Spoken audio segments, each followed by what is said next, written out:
Well, we all love soaking up the sun, don't we? Especially in the summer, but too much exposure can actually pose serious health risks. So today, we're raising awareness about skin cancer, what to watch for, and how to protect yourself.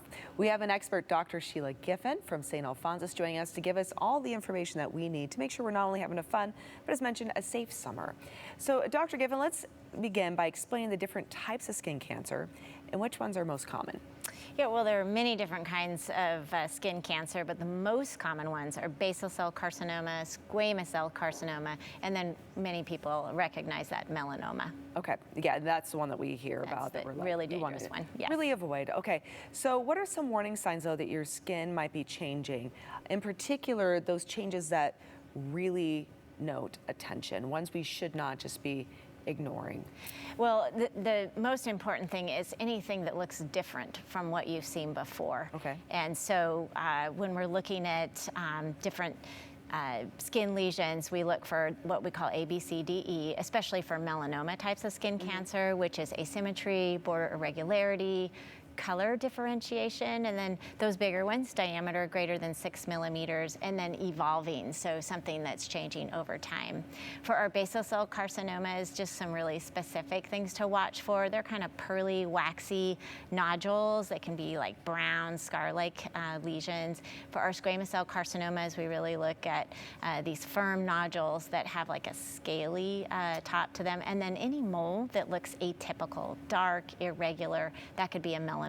So we want to watch for those signs. And then most importantly, people forget about our fingernails and our toenails. So yes. a dark black streak could be an early melanoma we want to watch for. And then areas that don't get the sun, like the bottom of our feet, can be a site for melanoma too. Really? Yeah. Okay.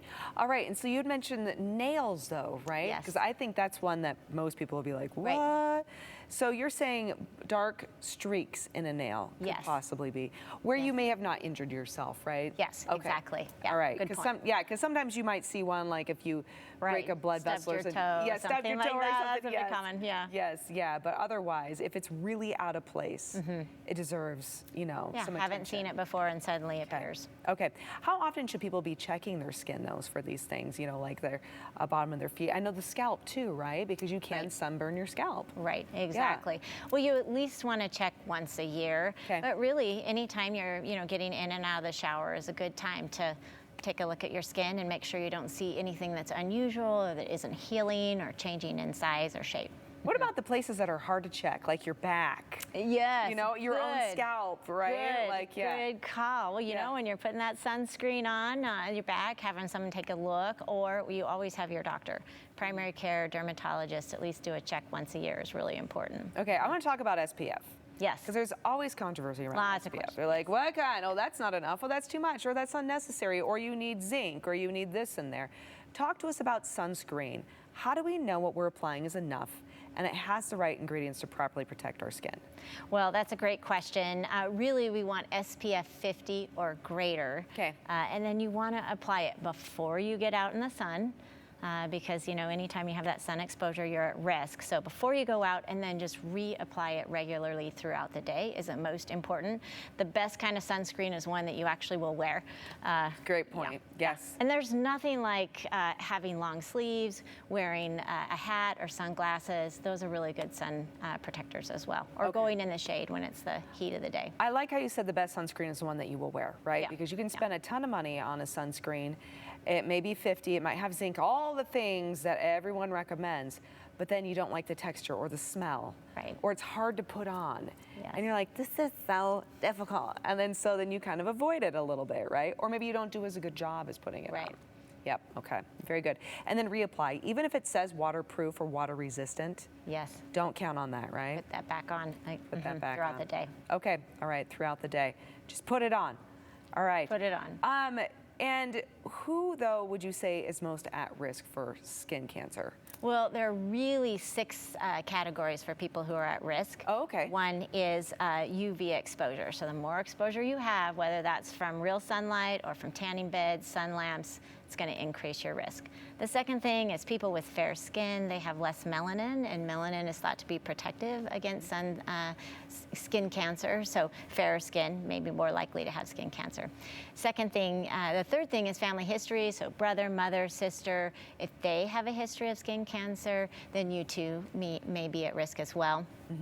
Age, we all have increased risk as we age. And then people who are immunosuppressed are at risk, and then also just environmental. So it depends on where you live.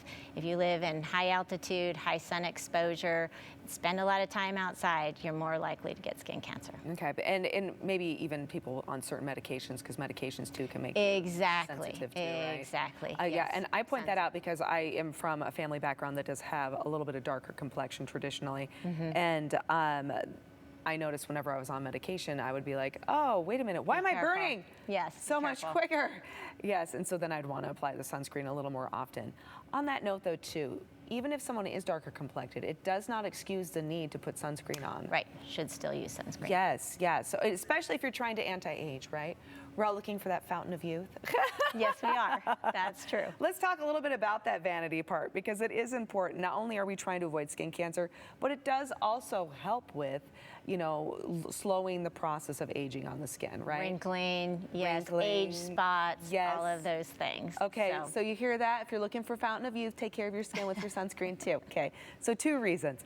All right, so if someone is diagnosed, though, really quick, with skin cancer, yes. What's the next step? What do they do? Well, first, you got to recognize it and then go in and see your doctor, primary care or dermatologist. And usually they're going to do a little sampling of that, sometimes an actual skin biopsy. And then depending upon the biopsy result, they may have to excise a little bit more or send you to a surgical oncologist that can actually do more procedures, maybe check some lymph nodes, things like that, to really see has this spread or not. So okay, all right. The first step is going in. First step is going in, recognizing something and going in. Don't question, just get it looked at. Get it checked out. Worst case scenario, they'll say you're fine. And then there's nothing. I mean, it's our best case scenario. They'll say you're fine, and then you'll have peace of mind, right? And then if something is identified, then you're taking the steps you need to make sure that you're keeping things as healthy as possible for you moving forward. All right, so where can people go for more information? Well, we'd love to have you take a look at stalfonsos.org, where there's lots of information about this subject and much more. Wonderful. Thank you so much. Greatly appreciate it. Yes, everyone, thank you. Make sure you're putting on your sunscreen first thing in the morning. All right, we're out of today right after the break.